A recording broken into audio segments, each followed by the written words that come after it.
আরামবাগের সর্বপ্রথম NABH মান্যতাপ্রাপ্ত nursing home এবং NABL মান্যতাপ্রাপ্ত প্যাথোলজি এবং আয়ুষ্মান ভারত প্রকল্পের সুবিধা প্রদানকারী নার্সিং হোম সম্মুক্তা হেলথ কেয়ার বিগত 11 বছর ধরে আপনাদের বিশ্বাসের সঙ্গী।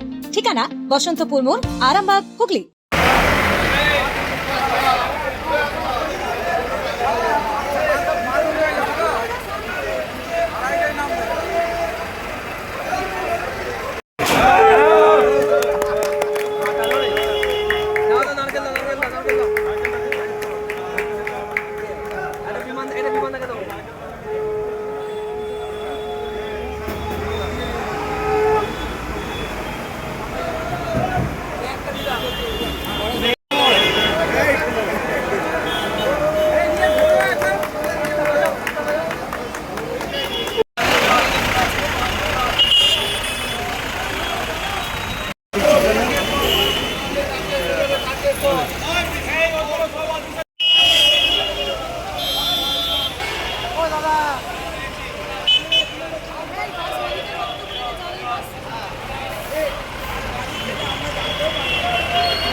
সাউন্ড পাবো না দেখেছি 24 বাস বন্ধ ছিল।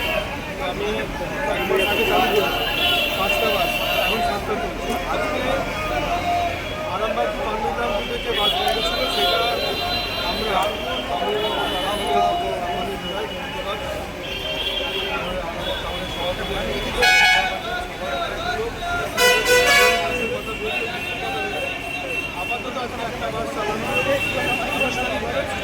কত বছর পরে চালু হলো? 5 বছর আগে। আগামী দিনে এই রুটের বাস আরও বাড়বে। আজকে আপনারা জানেন যে গত কয়েক বছর ধরে, প্রায় গত 5 বছর ধরে আরামবাগ টু পান্ডুগ্রামের যে বাস, সেই বাস চলাচল বন্ধ ছিল। গত কয়েকদিন আগে আপনারা দেখেছেন যে মাধবপুর অঞ্চলের যে কানপুরে আমার বিধায়ক সভা কেন্দ্রে অনুষ্ঠানে থাকছিলাম, তখন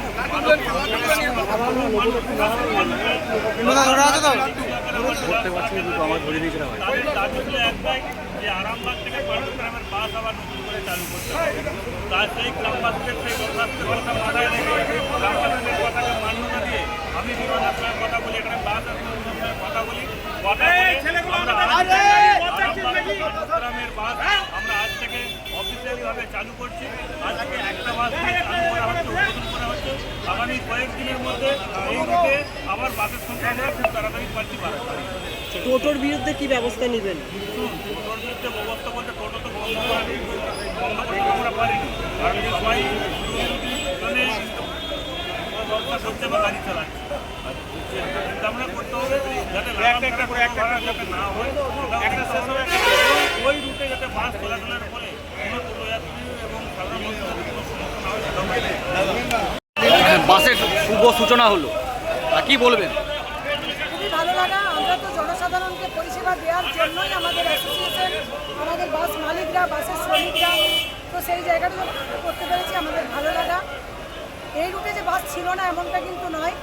8 বছর আগে এই রুটে যথাযথ বাস চলাচল করতো, কিন্তু টোটোর অত্যাচারে আমরা বাস মালিকরা বাধ্য হয়েছি বাস পরিষেবাকে ব্যাহত করে নিতে। তবে আমরা আবারও বলবো, বিধায়কের সম্মানার্থে বা আমাদের বিমানদার সম্মানে আমরা বাস চালু করলাম। অবৈধ টোটো যদি না তুলে নেওয়া হয়, যেটা সরকারও কিন্তু একটা রুলস মানে অর্ডার কপি পাঠিয়েছেন, আমরা এটা অলরেডি আইসিকে দিয়েছি, প্রত্যেককেই দিয়েছি। অবৈধ টোটো যদি হাই রোডে বন্ধ না হয়, আমরা কিন্তু বাস ব্যবসা বন্ধ করব। কারণ আমরা আমাদের ধৈর্যের বাঁধ ভেঙে গেছে। আমরা মানুষকে পরিষেবা দিচ্ছি, গাড়ির তেল খরচা ওঠে না, স্টাফেদের মাইনে হয় না। কারণ এই যে স্টাফেরা সামনে দাঁড়িয়ে আছে, এদের থেকেও আপনারা বিবৃতি নিয়ে জানতে পারবেন। কেউ বা সারাদিন পরিশ্রম করে 200 টাকা পায়, কেউ বা মাইনেই পায় না, কিন্তু পরিষেবা চালিয়ে যায়। তো সেই জায়গাটা আমাদের বিশ্বাস আছে, নতুন সরকার এসেছেন, বিমানদা আছেন, হেমন্তদা আছেন, ওনারা দেখবেন। কোতুলপুরেতে হচ্ছে বিভিন্ন জায়গায় মাইকিং করে এবং বাস স্ট্যান্ডে পুলিশ প্রশাসনের পক্ষ থেকে টোটো মেন রাস্তায় চালানো বন্ধ করছে। আরামবাগের ক্ষেত্রে কি সেটা হবে? এখনো অবধি কিন্তু আরামবাগে হয়নি, এটা আমাদের দুর্ভাগ্য। পুরুলিয়াতেও হয়েছে দেখেছি, বাঁকুড়াতেও হয়েছে দেখেছি, কিন্তু আমরা আরামবাগ আইসি বা আরামবাগ প্রশাসনের কাছে দাবি রাখছি, বাস অ্যাসোসিয়েশনের পক্ষ থেকে বা শ্রমিকদের পক্ষ থেকে দ্রুততার সঙ্গে আরামবাগে এই ব্যবস্থা গ্রহণ করা। আপনার পরিচয় যদি সবাইকে জানিয়েছি এসডিপিও আইসি প্রত্যেকেই জানিয়েছি যাতে করে বাস রাস্তার উপর ছোটো ছোটো রাস্তা আছে পঞ্চায়েতের রাস্তা আছে সেই জায়গায় করুন, কিন্তু বাস রাস্তার উপর করতে হলে আমাদের পক্ষে গাড়ি চালানো সম্ভব নয়। এটা আমরা প্রশাসনকে জানিয়ে দিচ্ছি, বলেও দিচ্ছি ভবিষ্যতে কিন্তু আমরা গাড়ি পরিষেবা দিতে পারবো না। তো আপনার পরিচয় একটু বলেন। Arambagh bus minibus operators welfare অ্যাসোসিয়েশনের সেক্রেটারি মধুমিতা ভট্টাচার্য। জ্যোতিষ জগতে অদ্বিতীয় ডক্টর অঞ্জন শাস্ত্রী, আপনার উজ্জ্বল ভবিষ্যতের একমাত্র দিশারি। Call for booking 7477886099 or log in www.anjanshastri.com। Download করুন আমাদের exclusive mobile app Astro Anjan. বিশ্বাস শুধু একটা শব্দ নয়, এটা একটা পরিবারের নিশ্চিন্ততার নাম। আপনার দুশ্চিন্তা আমাদের চিন্তার কারণ, তাই ভরসা রাখুন সম্মুক্তা হেলথ কেয়ারে। এবার আরামবাগে 24 ঘন্টা অত্যাধুনিক কার্ডিয়াক ক্যাথল্যাব।